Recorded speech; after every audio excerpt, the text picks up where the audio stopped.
Obtener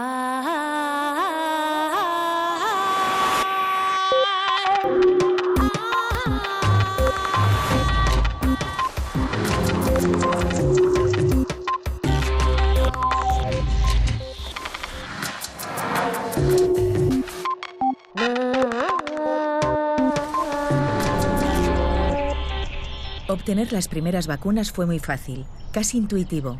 El desarrollo de vacunas en la actualidad es mucho más complejo. Pedro Alonso.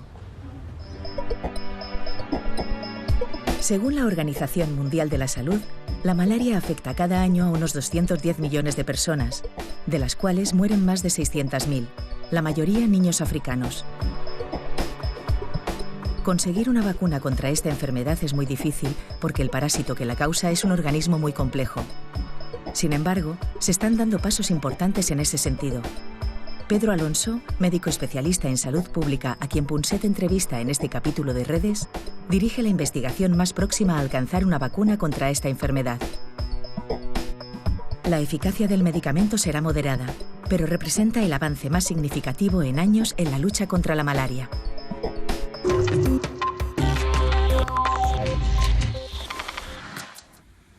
Doctor Pedro, gran amigo, estás en un sitio que se llama normalmente Mañisa o algo así, en Mozambique, ¿no? O sea que realmente estás en lo más africano, ¿no? De África.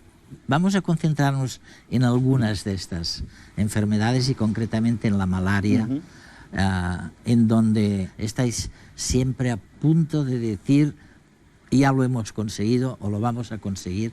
Esta vez creo que es en el año 2015 o en el año 2050 la primera vacuna contra la malaria. ¿Por qué caray es tan, digamos, por qué es más difícil el encontrar la vacuna contra la malaria que contra el sarampión o la difteria o cualquiera de las otras enfermedades infecciosas? Porque el organismo causante de la malaria, hay 5 especies de plasmodiums, de protozoos, son organismos biológicamente mucho más evolucionados que un virus o que una bacteria. Claro. Luego estamos hablando de un ciclo biológico muy complejo, de un parásito que ha evolucionado durante decenas de miles de años con los humanos, que ha desarrollado mecanismos de evasión del sistema inmune, mecanismos de cómo engañar al sistema inmune, muchísimo más evolucionados que cualquier virus o cualquier bacteria. Entonces, no, me preguntabas antes, ¿por qué se ha hecho frente a un sarampión o una viruela? Tal? Porque era simple, porque era fácil, porque era casi intuitivo. Era una bacteria, un virus. Exacto, y esos organismos tenemos vacunas en muchos casos antes de que realmente se empezara a desarrollar la ciencia moderna, porque era casi intuitivo. Esa fase ha pasado y ahora entramos en las vacunas complicadas. Y dentro de las complicadas, posiblemente la más complicada sea la de la malaria por esa complejidad enorme. Eso es la razón por la que es muy complicado. Pero creemos que estamos a la puerta de tener la primera generación de vacunas. ¿Por qué? Porque estamos ya en una fase muy final, en lo que se llama un ensayo de fase 3, para registro, que está replicando todos los datos que hemos producido y, por lo tanto, si va todo bien, en 2014 habremos acabado todo bien. A cada minuto, un niño menor de 5 años muere a consecuencia de la malaria. Una cifra que asciende en el mundo a 1 millón de personas y deja una estela de entre 400 a 900 millones de casos de fiebres agudas. La malaria se transmite por la picadura del mosquito Anopheles, infectado por parásitos del género Plasmodium. No todos los mosquitos pican, solo las hembras preñadas lo hacen, porque necesitan sangre para alimentar a sus huevos. Si el mosquito que nos ha picado lleva el parásito en su saliva, este pasa al torrente sanguíneo humano y de ahí al hígado, donde se multiplica asexualmente, adquiriendo una nueva forma que infecta a los glóbulos rojos.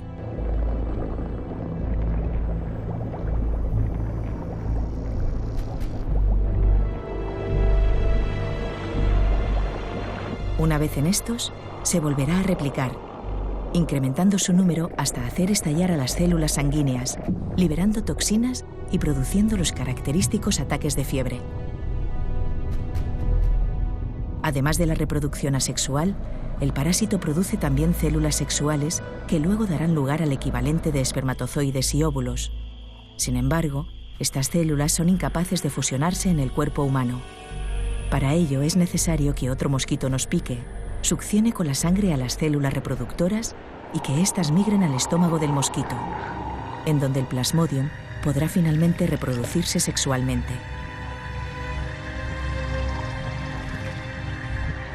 Los nuevos individuos viajarán luego hasta las glándulas salivares del mosquito, donde permanecerán enquistados hasta que éste vuelva a picar a alguien.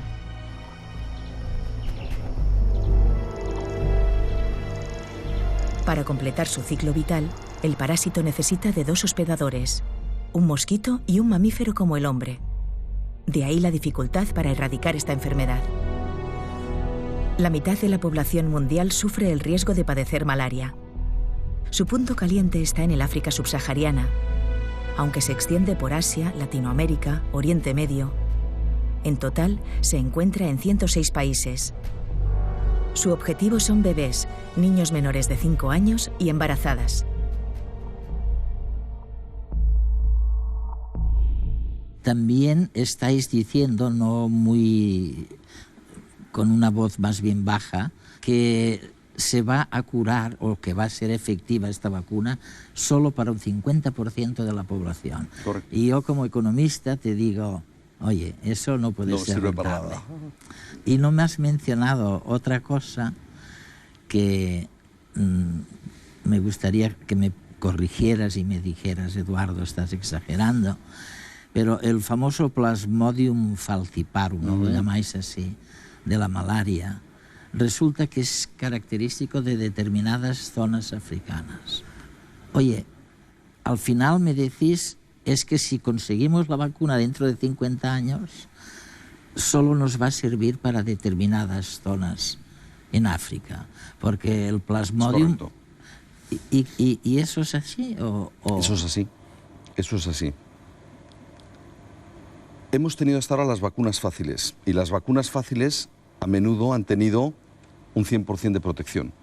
Y como tú bien dices, todos asociamos la imagen de una vacuna con yo me vacuno, luego ya estoy protegido.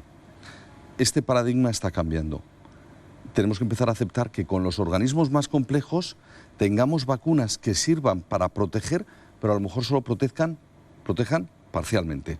Esto es importantísimo. Entonces la siguiente pregunta es, y tú me decías como economista, esto igual no me sirve. Bueno, es que a lo mejor una vacuna que te protege reduce un 50% una enfermedad que mata a 1 millón de personas, haciendo un cierto salto conceptual, te puede prevenir 500.000 de muertes. Luego, a lo mejor tenemos que empezar a pensar que vacunas de eficacia moderada tengan un papel importante en términos de salud pública.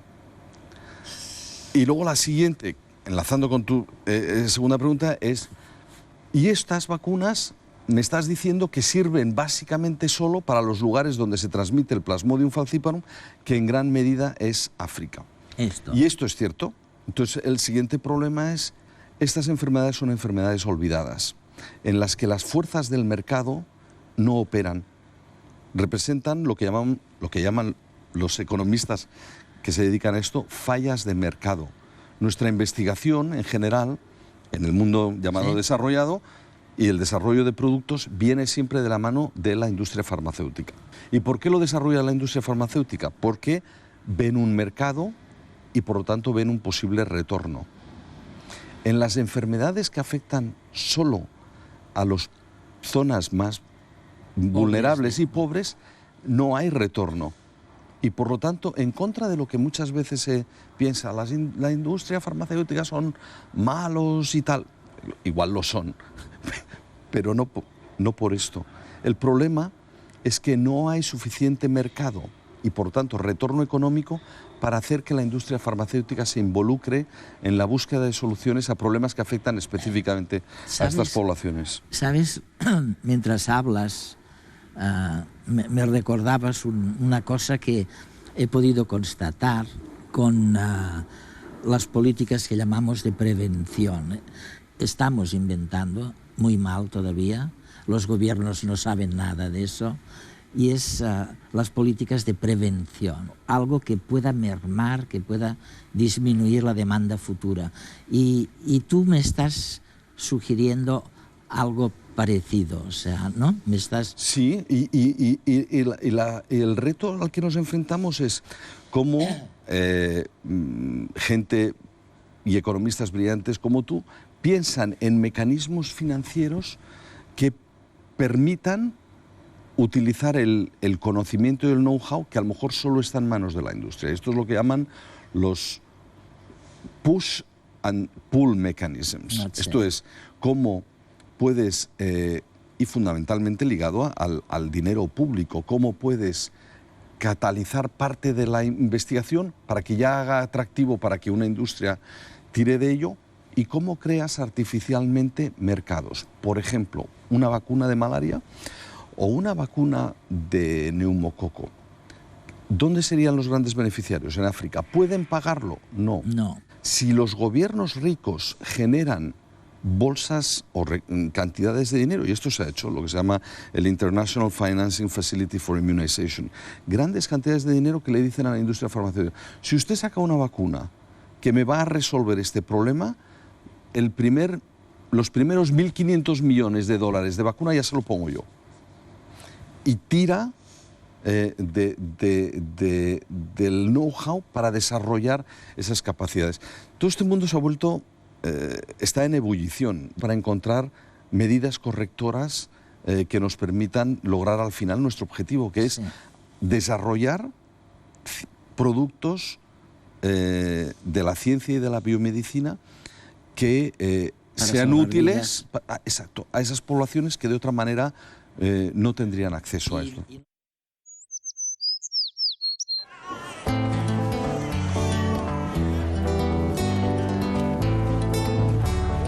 Por vez primera, una vacuna contra la malaria alcanza su ensayo en humanos.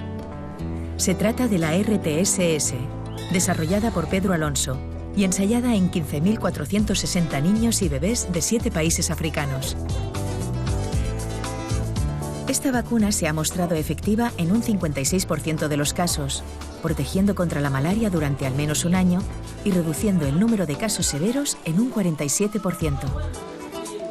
Son buenos resultados, pero no alcanzan el nivel de prevención del 80% de las vacunas comercializadas para otras enfermedades.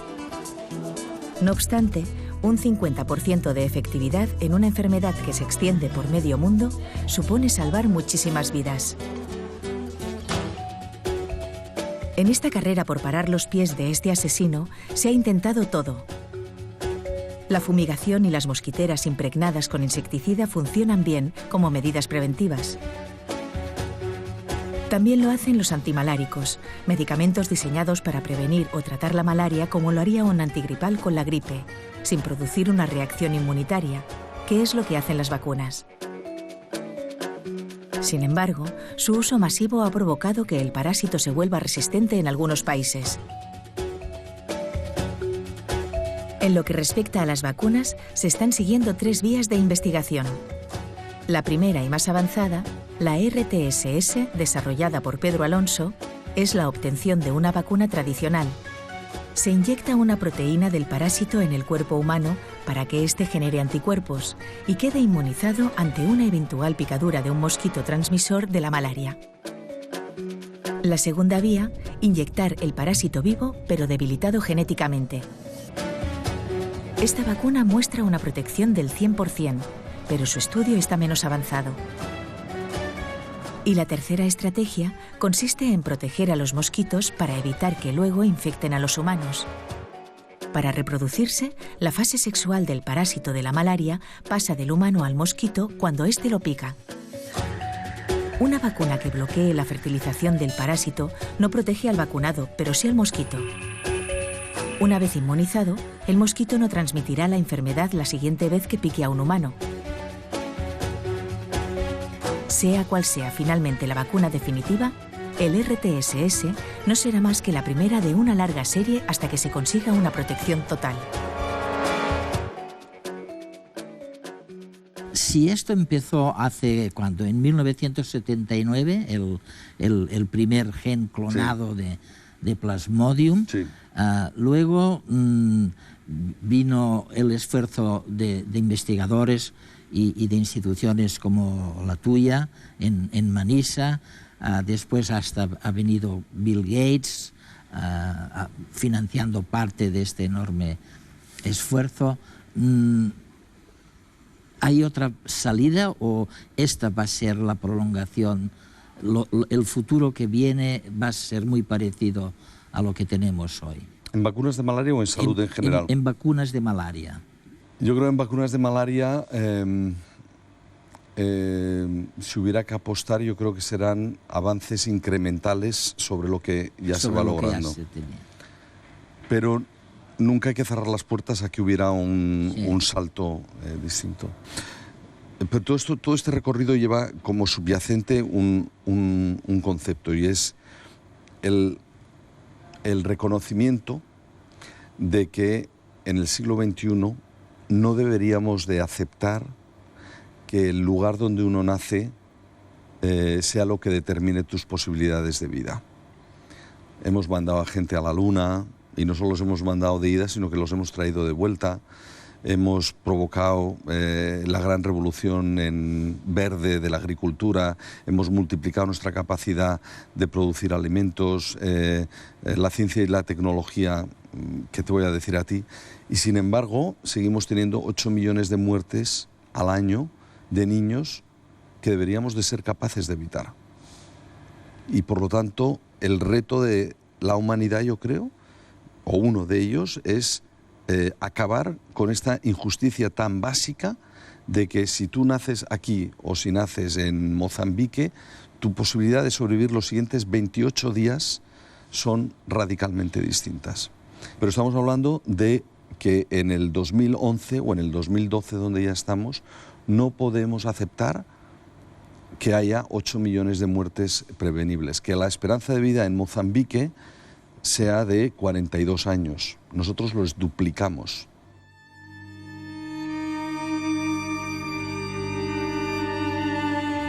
La historia de la malaria está llena de grandes esperanzas y enormes desilusiones, que nos han enseñado lecciones que no deberíamos olvidar. En la década de los 60 se procedió a la fumigación masiva en muchas partes del mundo. La malaria se eliminó de 34 países y el número de casos descendió enormemente. En cuanto se percibió como menos letal, se bajó la guardia y se abandonó la investigación. Al mismo tiempo, se descubrió que el insecticida utilizado, el DDT, era tóxico para las aves. Al dejar de fumigar, el número de casos aumentó rápidamente. Los esfuerzos por obtener una vacuna quedaron estancados y el número de muertes ascendió.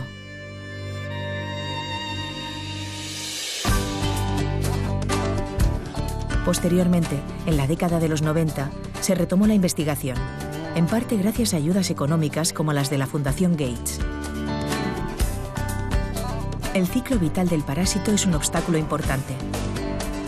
Los investigadores son cautos. Nadie quiere hablar de erradicación, por temor a no cumplir con las expectativas que la palabra despierta. En décadas anteriores, los científicos no se mostraron precavidos y sus declaraciones sobre la pronta obtención de una vacuna fueron un varapalo. Pese a todo, los esfuerzos han de continuar, ya que en estos momentos la eliminación total de la enfermedad no se prevé hasta el 2050. Hasta entonces, cualquier avance en este sentido debe ser bienvenido.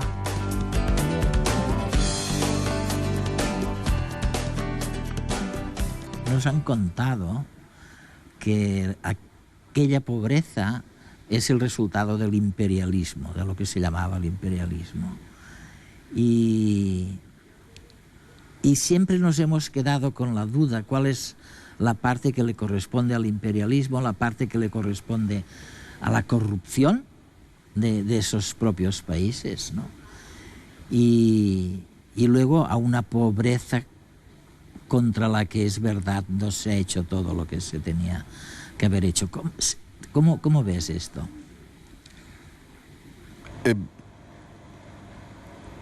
Pues yo creo que posiblemente es una mezcla de muchas cosas. O sea, el colonialismo y el imperialismo en general, el dominio europeo sobre amplias zonas de África, o de casi toda África y otras zonas del mundo, ¿ha jugado un papel?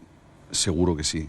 Las fronteras que hoy conocemos, que son producto de una división política hecha en Europa, de por aquí pasa esta frontera y por aquí se queda esta gente de un lado y estos de otro, es una fabricación totalmente ajena a la historia africana de los últimos 4 o 6 millones de años. Entonces, donde había comunidades en bases lingüísticas y culturales, se trazan unas fronteras nuevas y se dice, y ustedes a partir de ahora, 1955 el primer caso y el último el año pasado con la creación de Sudán del Sur, ustedes empiezan a funcionar como estados modernos en una comunidad internacional. Luego, esto juega un papel, seguro. Aunque no sea políticamente correcto del todo, creo que a veces ponemos demasiado énfasis y somos demasiado duros en el juicio sobre la corrupción, especialmente en África. Sí, y habla de una... Yo tiendo a eso, sí, creo, ¿no? Pero luego, en los orígenes de la pobreza, yo creo que hay múltiples teorías. Un fenómeno sobre el que yo creo que no hemos reflexionado suficientemente y que cuando uno está en África es inevitable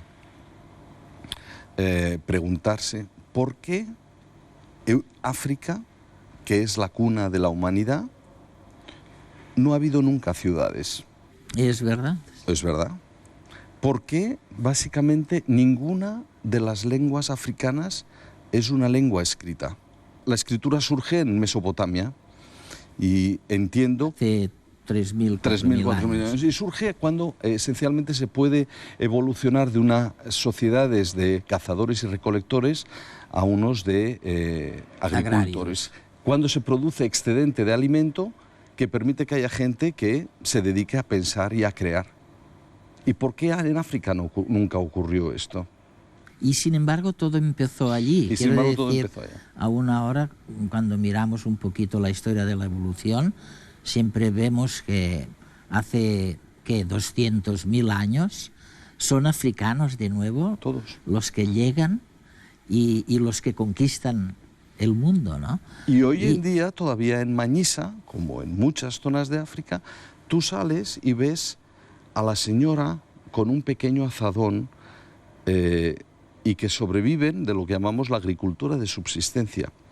¿Por qué? Porque no hay animales de carga. En Mesopotamia y luego en Europa y el resto del mundo se domesticaron los caballos, los burros, que permitió multiplicar la capacidad de producción. Y dices, muy bien, ¿y por qué en África no hay burros? Bueno, pues porque se morían de tripanosomiasis.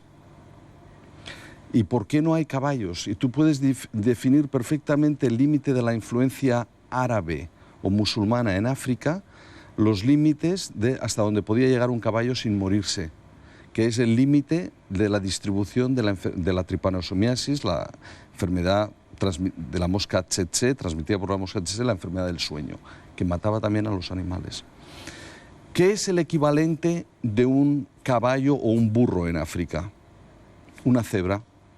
¿Y por qué la cebra sí sobrevive? Porque su patrón de rayas confunde a la mosca tsetse y la hace que no sea susceptible de esta enfermedad.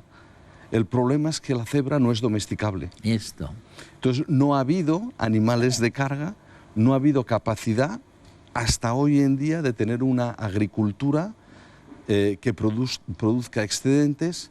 Eso ha impedido que se desarrollen ciudades, ha impedido que se desarrollen la escritura y demás. Luego hay causas ecológicas, biológicas, que yo creo que son fundamentales para entender todavía hoy en día cómo las enfermedades han determinado la historia de la humanidad y continúan haciéndolo hoy. Es increíble porque nos estás dando una razón nueva para explicar la pobreza en el lugar más rico en ideas y en ímpetu al comienzo de la evolución, ¿no? De donde todo sale.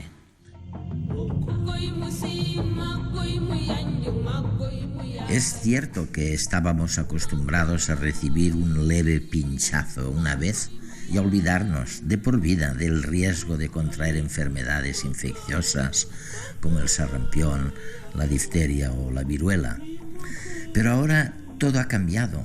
Luchar contra las enfermedades para las cuales todavía no hay una vacuna es mucho más difícil porque los microorganismos que las transmiten son muy complejos.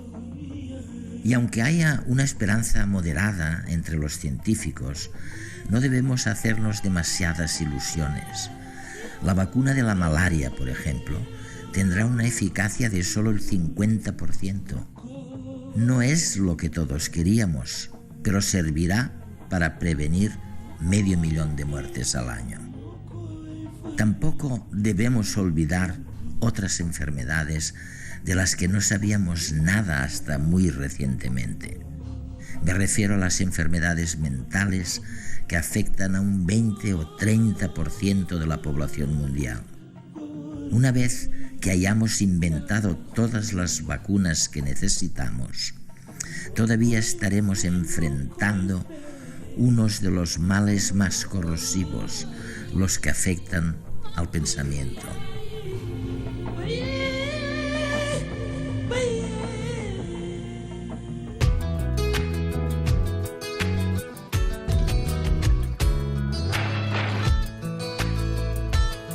¿Por qué la gente vidente, cuando llega el momento de escuchar una música, cierra los ojos?